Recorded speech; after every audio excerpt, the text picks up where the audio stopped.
Maurício Accorsi. Dr. Maurício é autor do livro Diagnóstico 3D em Ortodontia, que nós temos aqui um exemplar. E o Maurício vai falar um pouco com a gente sobre o livro e sobre a especialidade de ortodontia nessa época de imaginologia avançada com tomografia. Maurício, obrigado pela sua presença aqui na nossa sede, né, da Odonto Science.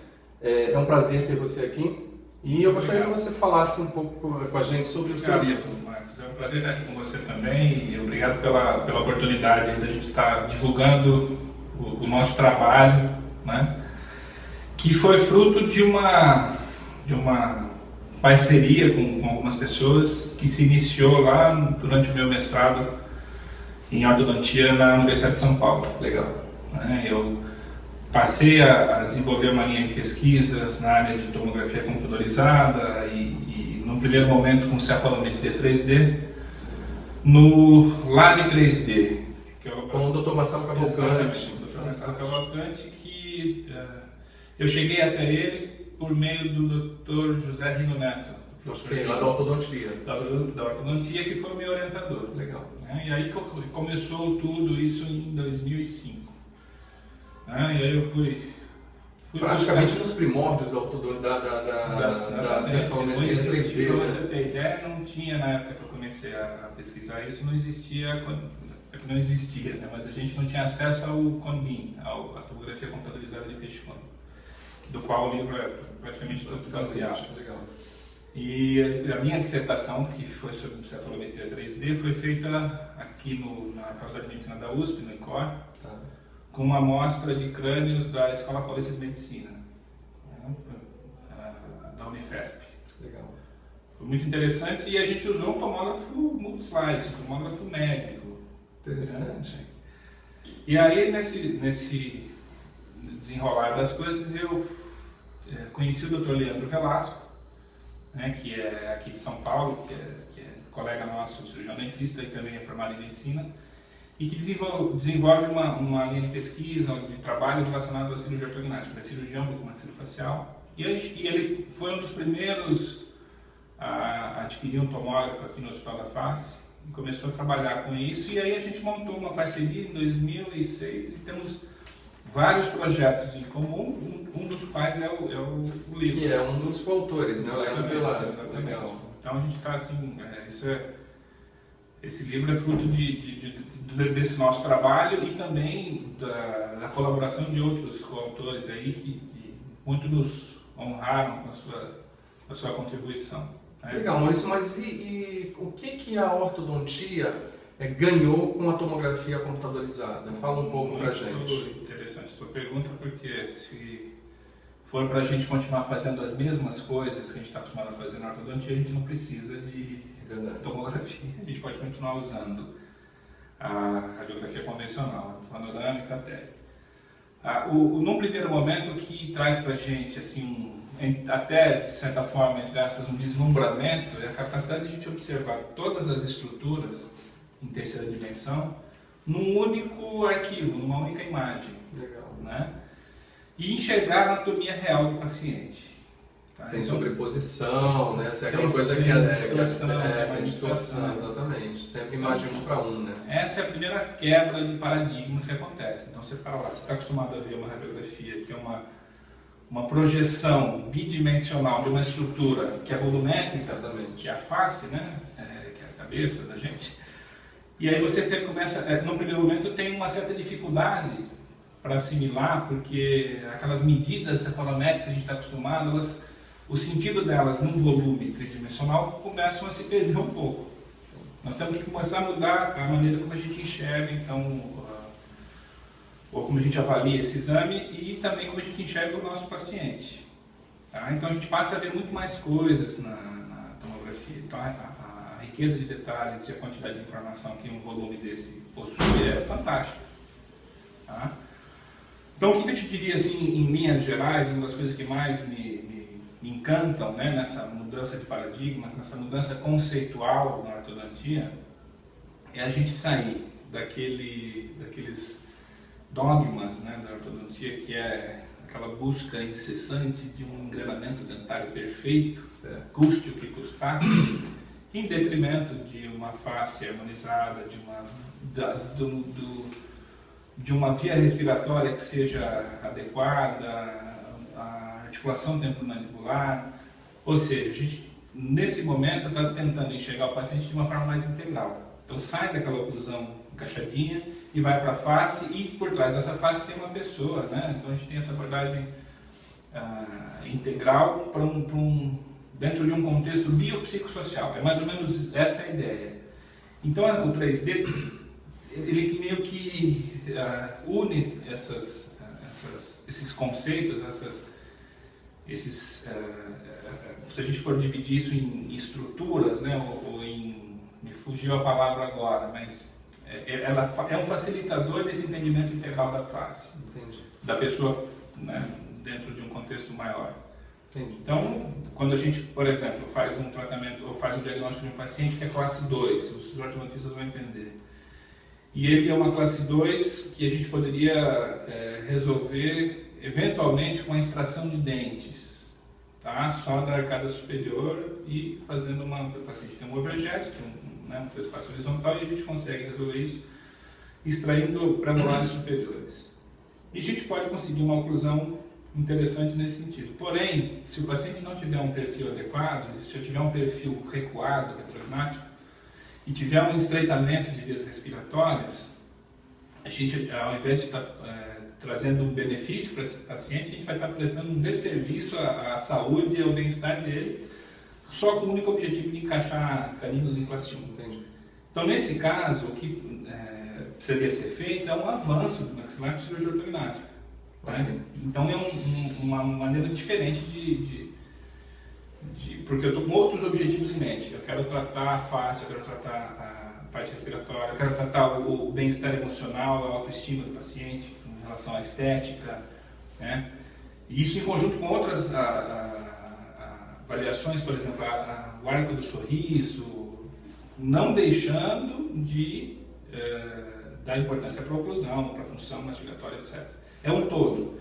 Nisso, o 3D ajuda muito a gente, porque eu consigo enxergar, eu consigo fazer medidas do ponto de vista volumétrico da parte respiratória, eu consigo ver a articulação, a morfologia do côndilo, a posição desse côndilo na cavidade, eu consigo ver a inserção radicular, eu consigo ver toda a estrutura radicular e o que tem de osso em volta dessa raiz, então a gente consegue enxergar muito mais coisas, né? Legal.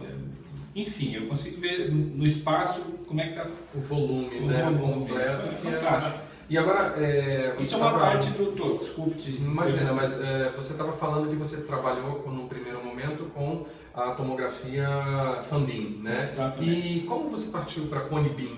Qual foi essa mudança aí de paradigma? Com a chegada dos tomógrafos Cone Beam, fortemente em 2007, melhorou muito, né? No primeiro momento era o Newton. Era o Newton, que era da aquisição. Exato, e era deitado também, o paciente ficava numa posição que não era uma posição normal dele. Gente, exatamente. A primeira vez que eu ouvi falar de Cone Beam, para ser sincero, foi com a professora Lúcia Servidanes, que na época estava na Universidade da Carolina do Norte e agora está na Universidade de Michigan, com o Dr. McNamara. Certo. Eu estava fazendo, já estava trabalhando na minha dissertação com saprometria 3D. Ela falou: Maurício, você conhece o Cone Beam? A gente está usando aqui, começando a usar alguns programas para fazer medidas em cima do Cone Beam, que ele tem uma dose de radiação inferior à Fan Beam, uma otimização do uso da radiação, eles são tomógrafos mais baratos, enfim, uma série de vantagens. Isso em 2006, 2007. Né? E aí, nesse mesmo momento, eu já tive o primeiro contato com o Leandro, que estava com o tomógrafo aqui funcionando, e logo depois ele adquiriu um iCat, que hoje eu acho que ainda é o tomógrafo mais vendido do o iCat, a Cone Beam realmente ela abriu um horizonte impressionante para a odontologia. Né? Os protocolos que estão tomando forma nesse momento. Né? Então, o que no primeiro momento a gente via como uma dificuldade, que era a interação entre quem solicita, que é o ortodontista, e o radiologista, que é responsável por fazer uma aquisição e criar uma imagem adequada, e aí também o paciente, estava todo mundo meio perdido no primeiro momento, e hoje isso já está acontecendo uma forma mais organizada, mais protocolar, né? A gente tem trabalhado nisso também junto com a Associação Brasileira de Radiologia Odontológica. A ABRO, né? A ABRO, esse ano eu vou falar na jornada, fui convidado para falar na jornada. Legal. E justamente disso, dessa interação da radiologia com a ortodontia, para que os ortodontistas passem a utilizar isso não de uma forma rotineira em todos os pacientes, mas que eles possam desfrutar desses benefícios em um grande número de pacientes. É isso que é uma dúvida que eu queria esclarecer com você, Maurício. Por exemplo, a tomografia Cone-Beam, ela tem uma dose de radiação um pouco maior. Você vê que no futuro, assim, a Cone-Beam vai substituir a cefalometria convencional normalmente? Assim, eu vou pedir uma documentação ortodôntica do meu paciente. Você acha que isso já vai virar uma rotina no futuro? Ou só, como você falou, em casos especiais? Como é que é isso? Para que você possa utilizar o exame de forma mais rotineira, você precisa tem que ter uma justificativa, né? De fato, eu tenho que enxergar mais coisas, eu tenho que ter tem que estar trazendo benefício para o paciente. É o custo-benefício. Eu hoje, isso implica em quê? Em você estudar, em você buscar esse conhecimento de em que situações que vale mais a pena você estar solicitando uma aquisição de Cone-Beam ao invés de uma panorâmica em uma tele. Por exemplo, pacientes adultos, em geral, eu acho interessante. Entendi. Retratamentos ortodônticos é interessante. Pacientes com síndromes, pacientes fissurados, pacientes com problemas respiratórios, casos cirúrgicos, quer dizer, você tem uma série de... O que você tira disso, desse grupo? Por exemplo, crianças e adolescentes, em função de ser radiação ionizante que a gente utiliza, né? Então, se você tem faces harmônicas, problemas menores, vamos dizer assim, mais localizados na oclusão, etc., não tem justificativa. Agora, o que não quer dizer que eu não peça em criança. Sim. Tá?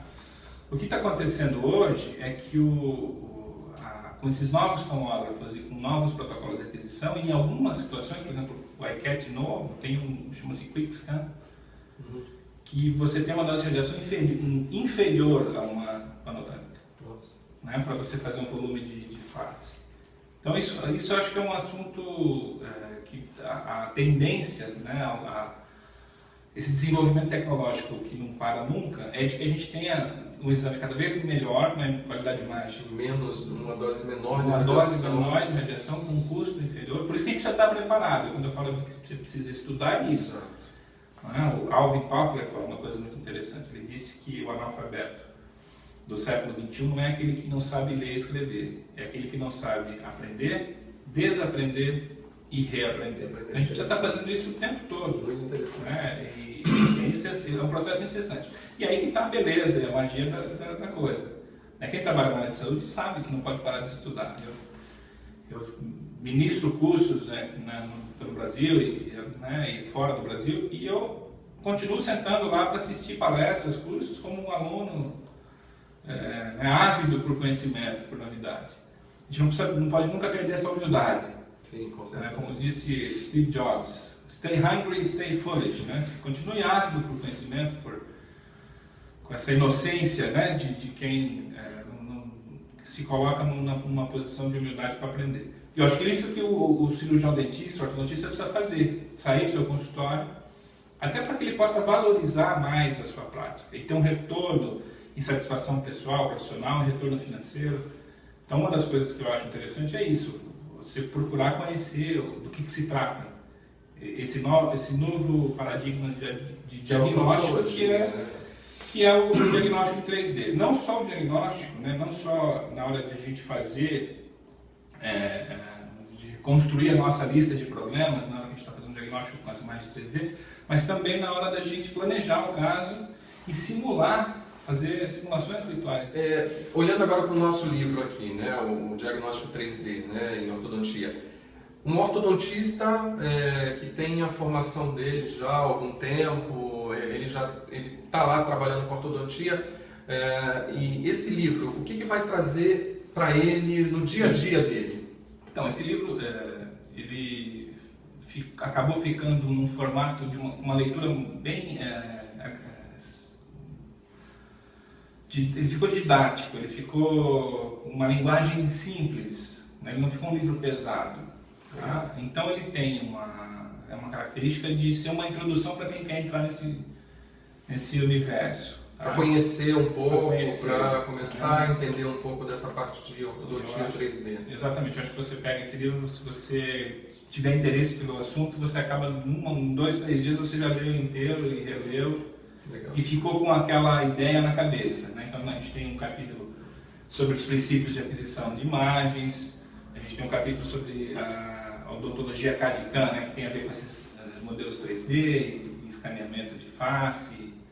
Nós temos um capítulo que fala dessa nova documentação ortodôntica em 3D, de que forma que a gente solicita o exame, como é que a gente processa, trabalha com esse exame. E aí, para depois a gente entrar em capítulo de cefalometria 3D, de parte respiratória, planejamento cirúrgico, crescimento e desenvolvimento em 3D, uso de mini parafusos, aspectos éticos e jurídicos, também tem um capítulo que é interessante. E também um capítulo sobre que tem a ver com essa mudança de paradigmas que se chama uma abordagem mais integral, que a gente escreveu em conjunto com um ortodontista americano chamado Daniel Meyers, de Santa Fé, no Novo México.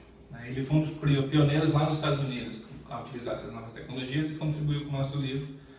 Capítulo 13, ficou um trabalho muito interessante, né? que tem a ver com essa mudança de paradigmas. Aí. Como que a gente vai usar as novas tecnologias para trazer mais benefícios para os nossos clientes, para os nossos pacientes e também, claro, diretamente para a nossa prática clínica, né? É mais ou menos isso. Legal. Bom, Maurício, queria te agradecer, né? Deixar o contato do Maurício aqui, o site dele está muito legal, a gente visitou o site lá. Passa para todo mundo o seu site, né, Maurício? É aortodontia.com.br, www.aortodontia.com.br. Legal. Sejam todos muito bem-vindos. Legal, site com muito conteúdo, muita coisa interessante. Sugiro que todo mundo visite, né? Deixe um comentário lá no site do Maurício, que viu a entrevista dele aqui no Odontossites. E eu queria agradecer vocês aí pela presença e convidar vocês a continuar acompanhando aqui as nossas entrevistas no Odontossites. Um forte abraço e até a próxima. Obrigado. Um abraço, obrigado.